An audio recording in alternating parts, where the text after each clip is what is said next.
Atención a la última hora porque después de esa polémica demanda de Juan Carlos I a Miguel Ángel Revilla y pasada un poco también la resaca de las fotos de Leonor en la playa en bikini, nos encontramos con que de nuevo el foco se pone sobre Leticia. Y es que, bueno, pues vamos a tratar un tema que tiene que ver en este caso con su hermana ya desaparecida Erika Ortiz. Sí, las causas de su muerte han sido motivo de titulares hoy porque la periodista y directora del Faro en la cadena SER, la periodista Mara Torres, se ha vaciado emocionalmente en su libro Recuérdame bailando, donde habla de su hermana. Una situación paralela en este sentido a la que vivió Leticia en 2007 con la desaparición de la más pequeña de los Ortiz Rocasolano. Mara Torres ha querido desvelar una conversación que tuvo con la reina. Ella, bueno, pues en este libro que ha escrito cuenta un poco, ¿no? La otra cara, cómo viven un poco los familiares cuando sucede una cosa, una desgracia o una tragedia así. Recibo una llamada de un amigo de mi hermana, me dijo que había sucedido algo muy grave, que mi hermana se había desvivido, ya sabéis que no se puede decir la palabrita por aquí.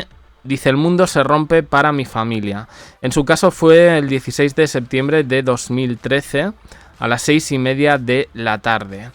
Y recibió unas palabras de consuelo días después, en este caso de Leticia. Un día, ojo a la frase porque me ha parecido bastante significativa. Un día dejarás de llorar.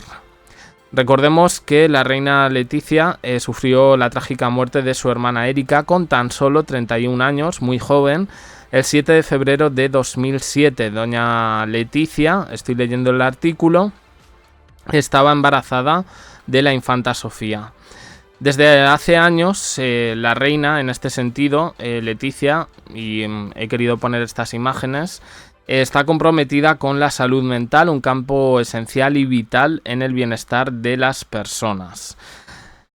Bueno, claro, yo creo que todo el asunto, es que desde que salió lo de Jaime del Burgo, yo creo que todo este asunto se ha contaminado bastante porque si yo hago retrospectiva y me acuerdo de ese 2007, pues evidentemente todo el mundo empatizó con Leticia, con ese llanto ante las cámaras, llanto desconsolado por la pérdida de quien se había ido.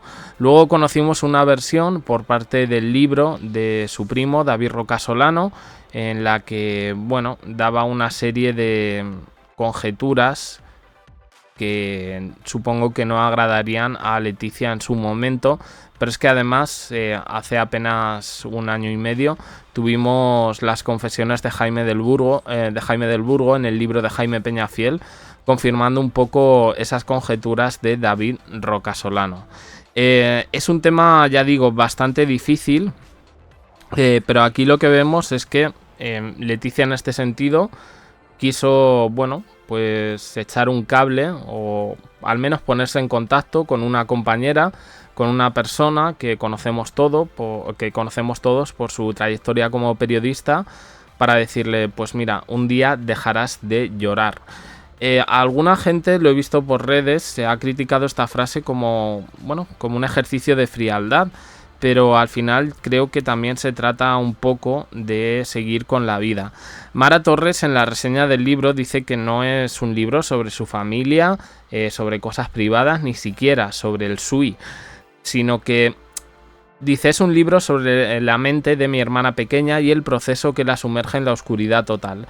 Es la historia de alguien que deseaba vivir, pero no fue capaz de conseguirlo. Curiosamente, esta última frase ya la hemos leído en varios libros referentes al fallecimiento de Erika Ortiz. Era la más joven, fue la primera de las hermanas en ser madre.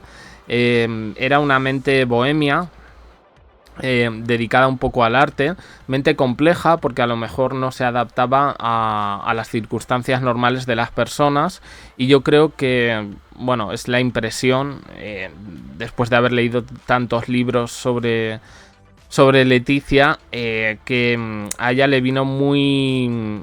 No grande, ¿no? Pero sí le abrumó bastante el hecho de que su familia estuviera puesta en el ojo público.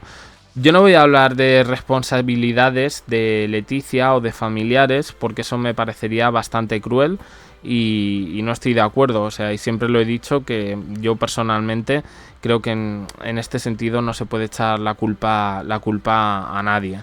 Hay veces que las personas, bueno, pues por los motivos que sean, porque no sabemos, hay un dicho mexicano que a mí me gusta mucho que dice: caras vemos, corazones no sabemos, y yo creo que fue un poco lo que ocurrió con Erika Ortiz.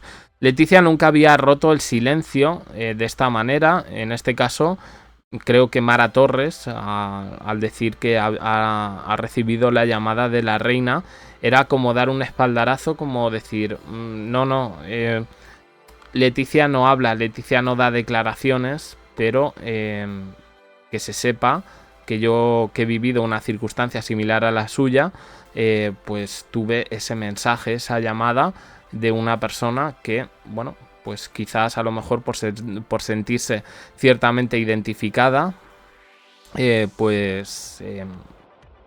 quiso de alguna manera ayudar.